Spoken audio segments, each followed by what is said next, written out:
Hola, ¿qué tal chicos? ¿Cómo están? Mi nombre es Brian Mejía y el día de hoy vamos a ver el tema de movimiento rectilíneo, sin adelantarnos al concepto de movimiento rectilíneo uniforme variable o al uniforme normal. Tenemos que aprender unos conceptos básicos del movimiento rectilíneo, del movimiento en sí. Entonces, vamos a empezar directamente con el concepto del movimiento, y ese es el cambio de posición que experimentan unos cuerpos con respecto a otros. También en cinemática se estudia el movimiento sin tomar en cuenta las causas que provocaron o se involucraron dentro del objeto.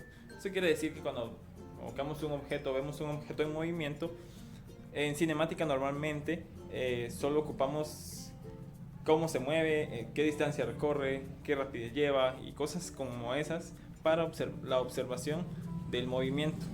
Por ejemplo, cuando vemos girar un balón o cuando vemos recorrer un vehículo. Entonces, conceptos como estos o cosas como estas al momento de observar el movimiento son importantes. Pero en cinemática no vemos tanto cuánto pesa un vehículo, por ejemplo, cuál es la fuerza de gravedad que ejerce o cosas como esas, porque esos son temas un poco de mayor énfasis y se van a ver más adelante en la física. También conceptos de movimiento tenemos sistema de referencia, objetos o cuerpos, la trayectoria que recorre un objeto, el desplazamiento, la distancia recorrida, rapidez o velocidad, el tiempo y la aceleración. Bueno, el primero, el sistema de referencia es ese que indaga el punto de vista visual que tengamos sobre o ante el objeto que tenemos enfrente. Varía de acuerdo al punto de perspectiva en el que estamos visualizando. Estamos situados en un lugar viendo cómo un objeto va en movimiento, o podemos estar dentro del objeto, si en dado caso es un vehículo, y este va a variar de acuerdo a cómo estemos viendo esa situación, ¿sí? Objetos o cuerpos. Esto hace referencia a un objeto en movimiento en cinemática sin importar su peso, tamaño u otros valores establecidos dentro de la física, lo que les comentaba anteriormente con respecto a cálculos en cinemática. Pero un objeto directamente va a variar su giro, su movimiento de acuerdo a su tamaño y cosas así, pero en este momento es importante más el simple hecho de mover un cuerpo o mover un objeto. Muy bien, la trayectoria es la dirección que lleva un objeto sobre el plano en que se mueve. Si recordamos el plano cartesiano, estos vectores requerían una dirección, un sentido directamente, el sentido que lleva, si es hacia el norte, hacia el sur, entre el norte y el oeste, entre el norte y el sur, cosas así. Entonces tenemos que direccionar esa trayectoria que lleva el objeto. La distancia y el desplazamiento. La distancia es el recorrido que realiza, el recorrido completo que se realiza en un objeto. O sea, si vemos acá la gráfica, en la parte de abajo, tanto lo rojo como lo verde son distancias, son el recorrido completo que recorrió el objeto para llegar al punto final. Ahora, el desplazamiento. Con respecto al desplazamiento, que es muy parecido a la distancia, tenemos que tomar en cuenta que eso es una línea recta sobre el recorrido que se hizo, ¿sí? De manera directa. Muy bien, ahora vamos a ver un ejemplo de visualización con respecto a los temas anteriores. Por ejemplo, acá lo tomé directamente de uno de los libros que estamos trabajando. Dice: un motorista viaja por la carretera a 60 km por hora y adelante del motorista vemos un vehículo que avanza 120 km por hora y en el mismo sentido, en la misma trayectoria que lleva la motocicleta. Eso quiere decir que si vamos en el carril derecho, vamos hacia Guate, en este caso, del área de Suchitepeques hacia Guatemala, vamos en un carril directamente hacia allá, y dice después en sentido contrario, viaja un autobús a 100 km por hora. Eso quiere decir que el autobús viene de Guatemala hacia Suchitepeques, como ejemplo. Entonces, las preguntas acá dice: ¿qué observa el conductor de la motocicleta? Si vemos bien, el conductor de la motocicleta va atrás del vehículo. El vehículo lleva mayor velocidad. Entonces el conductor de la motocicleta lo que ve es el vehículo, el recorrido del vehículo y la venida del autobús. Entonces, esos dos objetos son los que ve el motorista. En dado caso, dice que observa el conductor del automóvil. Vemos que el automóvil pues no va a observar a la moto porque la moto viene atrás de él, entonces no la va a ver directamente, sino la va a ver a través de un retrovisor, pero eso ya es otro tema, o ya es un poquito más centrado, pero hablamos de lo más básico. El conductor lo que va a observar directamente es el autobús que viene en sentido contrario. Y también, por ejemplo, la última pregunta dice: ¿qué observa el conductor del autobús? Si vemos, el conductor del autobús viene en sentido contrario, pero este autobús también puede ver el vehículo como la motocicleta, ¿sí? Porque viene en sentido contrario y va a observar ambos vehículos que vienen frente a él.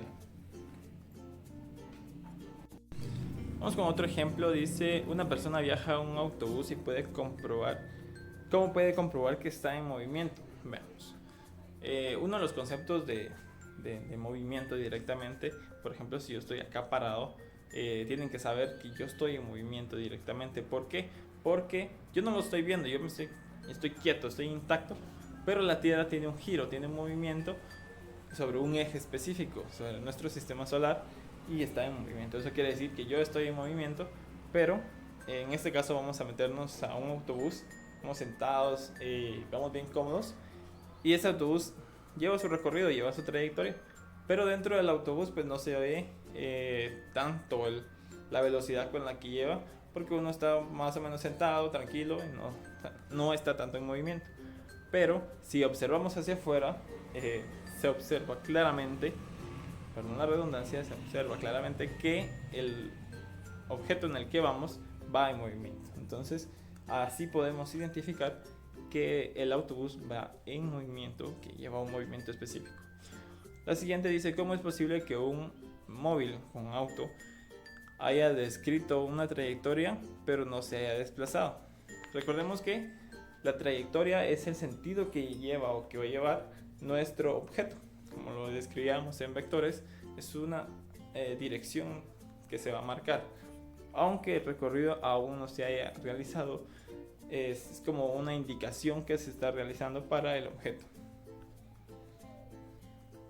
Vamos con otros ejemplos más.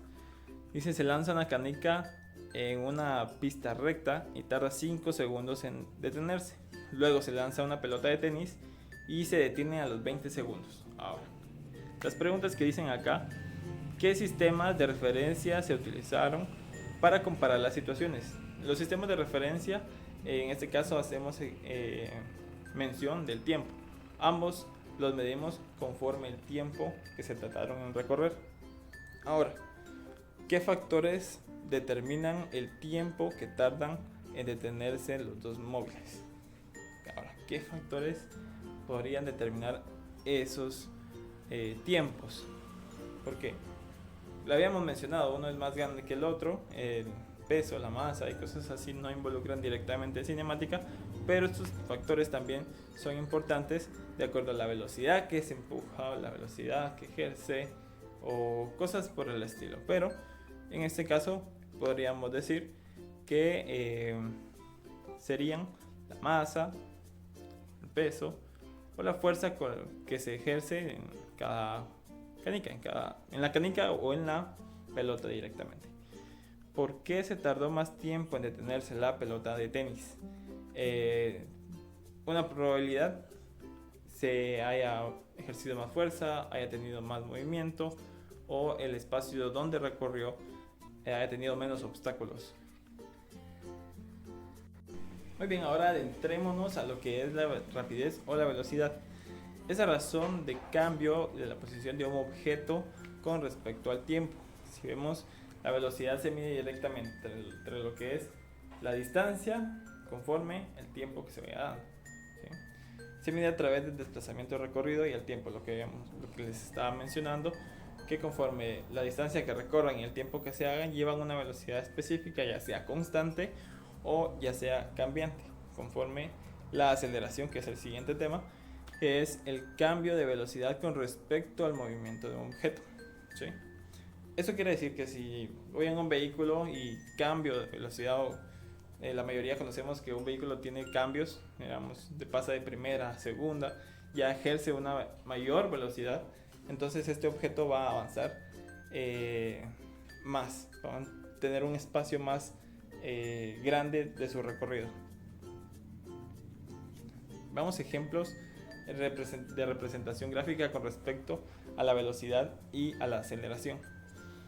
Dice un colibrí suspendido en el aire se succiona néctar de una flor durante 5 segundos. ¿Cuál de las gráficas representa la posesión de la función tiempo?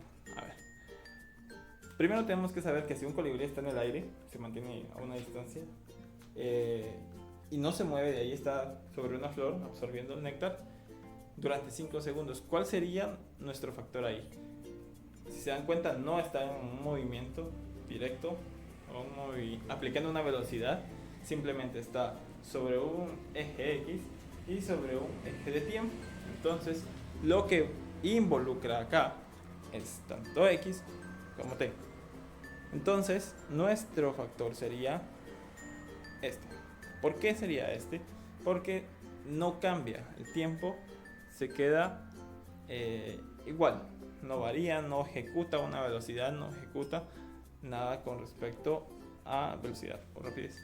Entonces, únicamente queda estático. Ahora, dice la gráfica para un automóvil que parte del reposo y se mueve con velocidad constante. Dice, está representada por... ¿Cuál sería? Un vehículo que está en reposo significa que parte en una velocidad cero, que está estacionado y se sale y empieza a conducir. ¿Cómo sería el proceso que llevaría este? Recordemos que la velocidad se mide conforme la distancia y el tiempo, ¿sí? Entonces podemos decir que la gráfica puede ser esta que está acá, por el motivo de que tiene un valor entre X, que es la distancia, y tiempo, que durante su recorrido ejecuta una velocidad. Muy bien, ahora vamos con otro ejemplo más, ya un poquito ejemplo más real. Dice, un basquetbolista encesta 5 segundos después de que lanza el balón. Si este viajaba a una rapidez de 0.9 metros por segundo, ¿a qué distancia estaba la cesta? Bueno, primero vamos a tomar en cuenta nuestra primera fórmula, nuestra fórmula principal, que es velocidad igual a distancia partido tiempo. Pero lo que queremos averiguar directamente es la distancia. Si se dan cuenta, tenemos velocidad y tenemos tiempo. Entonces vamos a cambiar la fórmula y sería distancia igual a velocidad por tiempo. Tiempo estamos dividiendo de un lado, se traslada o se equipara del otro lado como multiplicación. Entonces queda distancia de manera individual. Entonces sustituimos los valores y sabemos que velocidad es igual a 0.9 metros partido segundos por 5 segundos. Si multiplicamos 0.9 por 5 nos da 4.5, pero el equivalente sería metros nada más, porque segundos se eliminan entre sí, porque uno está dividiendo y el otro está multiplicándose. Vamos con el de abajo y dice, tiene un automóvil, tiene una aceleración constante de 5 metros por segundo cuadrado. Si su velocidad inicial es 30 hacia el norte, hacia arriba, ¿cuál será su velocidad después de 6 segundos? La fórmula de velocidad final es velocidad final igual a velocidad inicial más la aceleración por el tiempo. Si nos damos cuenta, tenemos todos los factores de esta fórmula: velocidad inicial, aceleración y tiempo. Entonces vamos a sustituir los valores. Velocidad inicial es igual a 30 metros partido segundos más la aceleración, que serían 5 metros partido segundo al cuadrado por 6 segundos, por el tiempo, que son 6 segundos. Entonces venimos y multiplicamos de esta forma: 5 por 6 nos da 30 y se elimina segundos de tiempo y el cuadrado de la aceleración, quedando únicamente 30 metros por segundo. Pero en velocidad inicial, acá de este lado, tenemos 30 metros por segundo también. Entonces, de este lado como de este lado tenemos 30 metros por segundo. Esto es lo único que van a hacer, es sumarse, dando como resultado 60 metros por segundo. Nuestra velocidad final es de 60 metros por segundo. Muy bien, muchas gracias chicos. Espero les haya gustado y nos vemos en un siguiente video. Chao, chao.